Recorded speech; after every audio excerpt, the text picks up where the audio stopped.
Boa noite a todos, sejam todos bem-vindos mais uma vez, como disse o nosso querido Júnior aqui.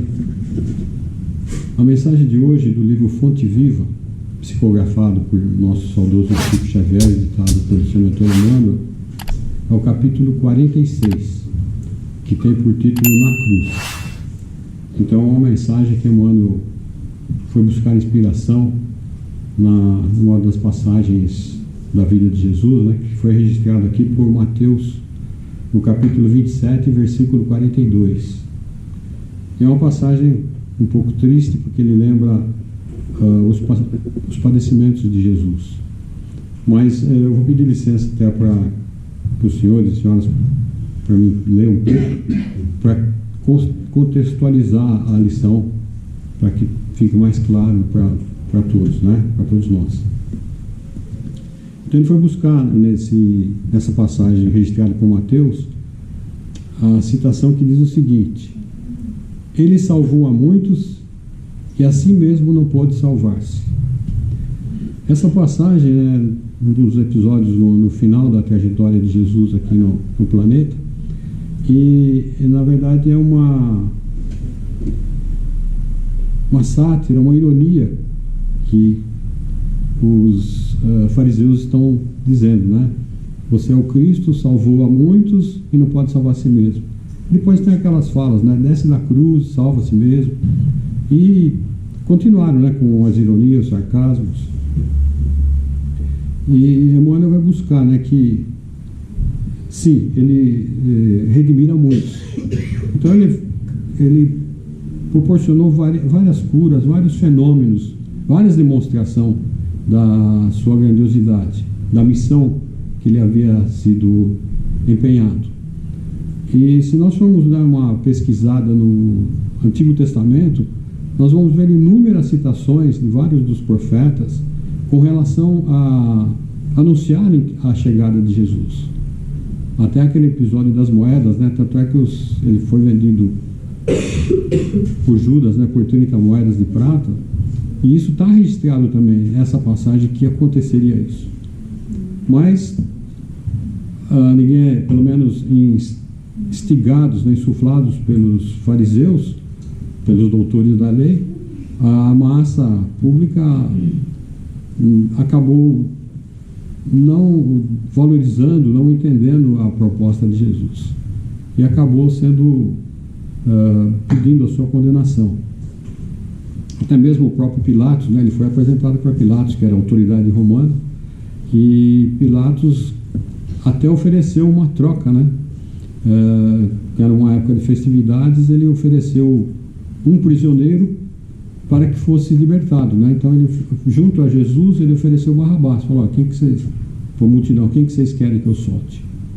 Barrabás era um criminoso, ele estava preso exatamente por isso, né? Ele era um criminoso, que ele fazia parte de um bando de salteadores que atacavam especialmente os soldados romanos, né?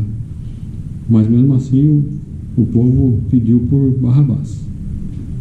E aí tem aquele episódio também famoso onde ele lava as mãos, né? Fala: então eu lavo as minhas mãos.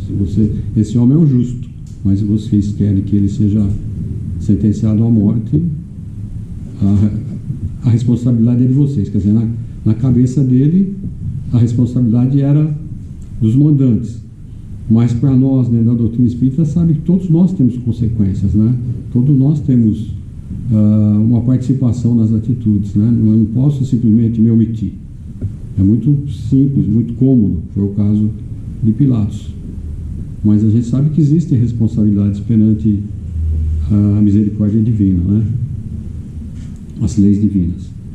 Então vamos lá. Sim, ele redimiu a muitos, estender o amor e a verdade, a paz e a luz, levantar enfermos e ressuscitar a mortos. É o que mais ele podia fazer para convencer aquelas pessoas da grandiosidade da missão, da necessidade do amor, da humildade. Mas ele estava afrontando os interesses, né, como acontece ainda de um modo geral no mundo, né?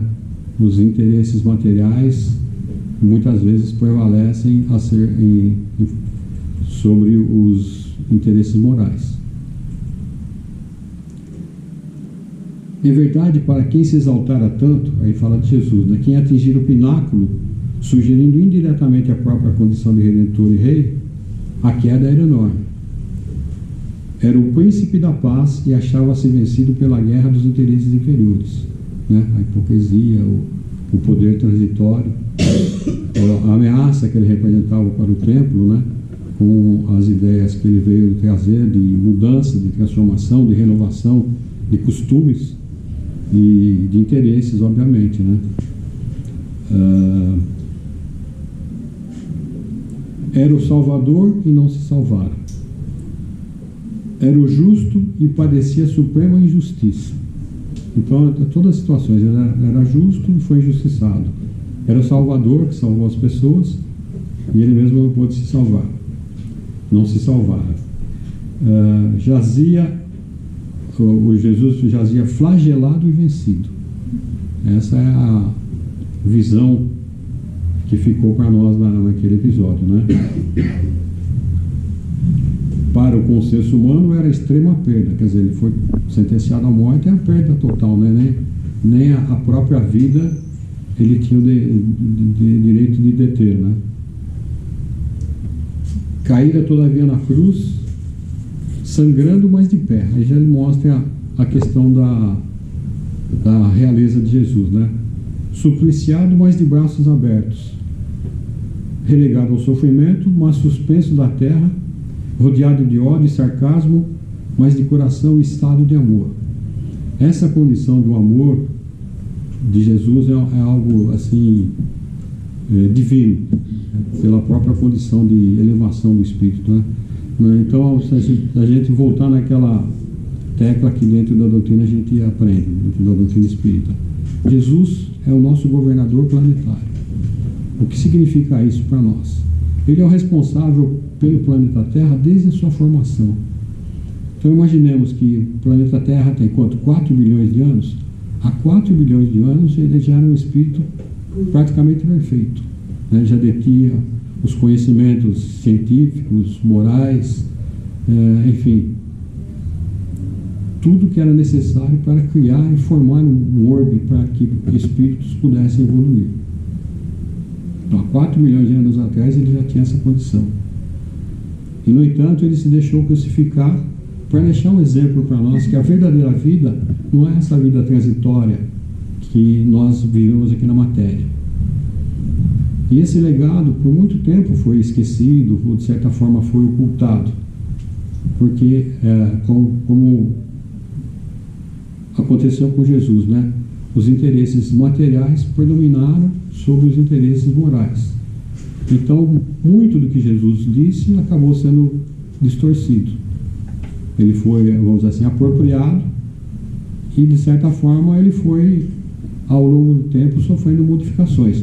Além daquelas naturais, em função das tradições, né? Por diversas línguas que foram grafadas, né? Pelos seus evangelistas, né? E depois por até obras complementares, né? Tem muitos autores que foram tidos como apócrifos, né? Que são evangelhos que existem, mas estão segregados, guardados em algum local onde não se pode consultá-los, né? Não se pode tornar esses documentos públicos, né? Estão lá guardadinhos. Mas a doutrina espírita nos traz a releitura, não seria bem o termo releitura, a lembrança dos ensinamentos de Jesus na sua simplicidade, né? Jesus, ele disse, ele sabia, né?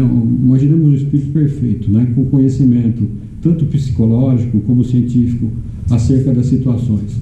Ele sabia que o ser humano da época de até então iria modificar ao longo do tempo, pelo orgulho, pela vaidade, pelos interesses, ia modificar essas premissas, essas bases que ele veio trazer.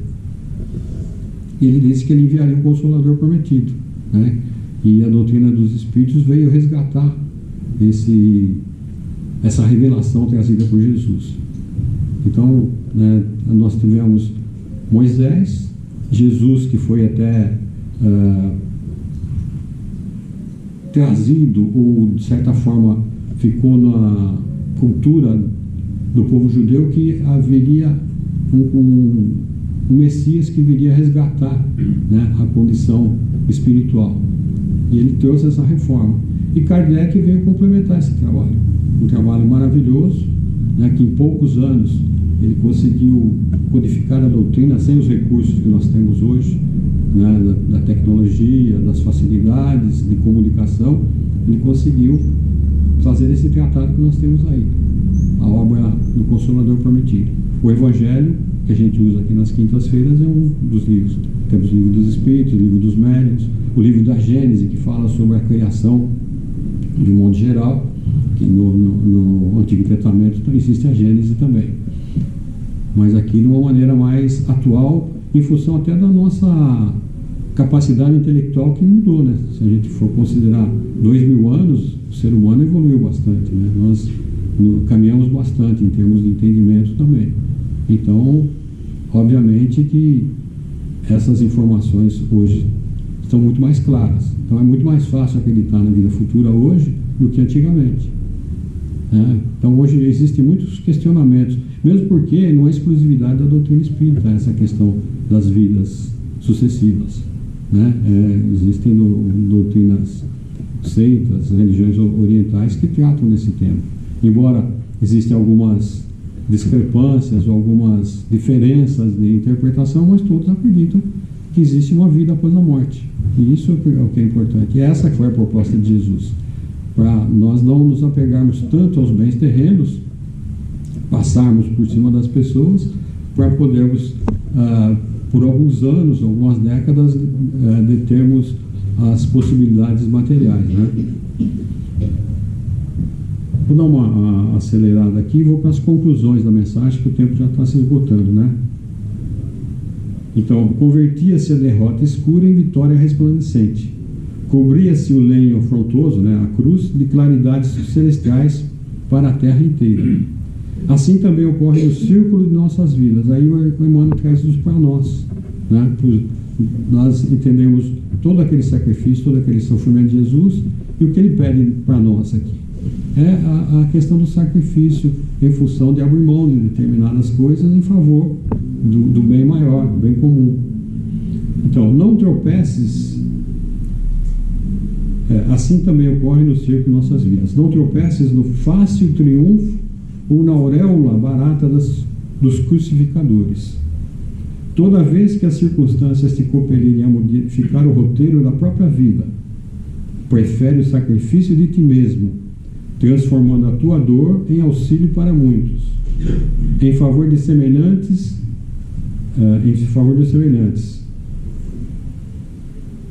descobrem o trilho da eterna ressurreição. Dessa forma, a ressurreição que ele diz aqui é essa condição de entender a vida espiritual, as possibilidades de crescimento, de renovação, de retornarmos ao planeta, nesse ou em outros mundos melhores, como o próprio Jesus disse, né, que há muitas moradas na casa do Pai. Então só depende dessa nossa transformação podermos nos qualificar para habitarmos esses mundos. E a receita que ele deixou é essa, do sacrifício e do amor ao próximo, como ele diz aqui, né, o Emmanuel diz: prefere o sacrifício de ti mesmo, transformando a tua dor em auxílio para muitos. Ele não está pedindo que nós sejamos crucificados, mas que nós nos empenhemos em ser solidários, ser caridosos, né, abrirmos mão de algumas posições, né, deixar de lado um pouco o orgulho, que isso muitas vezes, quase sempre, provoca dor e sofrimento, né? Sempre que a gente bate de frente com alguém, alguma consequência pode haver, né? E tem pessoas que muitas vezes se vangloriam disso, né? Eu não tenho espinho na língua, eu falo, eu faço, né? E consequentemente sofre também as consequências. E às vezes é muito mais fácil você deixar passar alguma situação, como diria, uma situação difícil que possa te chatear, do que ter um prejuízo maior. Por exemplo, nós vemos no noticiário situações do trânsito, né? Por questões banais as pessoas perdem a vida, né? Então, às vezes depende de nós, né? Às vezes sem engolir um sapo, como dizem, né? Mas pelo menos você está exercitando, né, a sua resignação, sua paciência, entendendo que as pessoas que estão aí fora não estão todas no mesmo estágio evolutivo.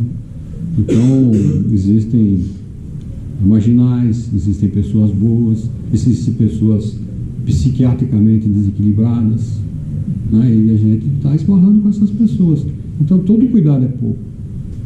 Nós só temos a ganhar com isso, né? Evitando esses confrontos, esses conflitos. Então a mensagem, né, tem por título, é o capítulo 46, tem por título Na Cruz. Então essa foi a leitura que eu pude fazer, mas creio que cada um de nós, olhando mais detidamente nesse capítulo, podemos ter uma visão mais particularizada, né? Talvez que possamos falar mais alto, né, ao coração. Muito obrigado.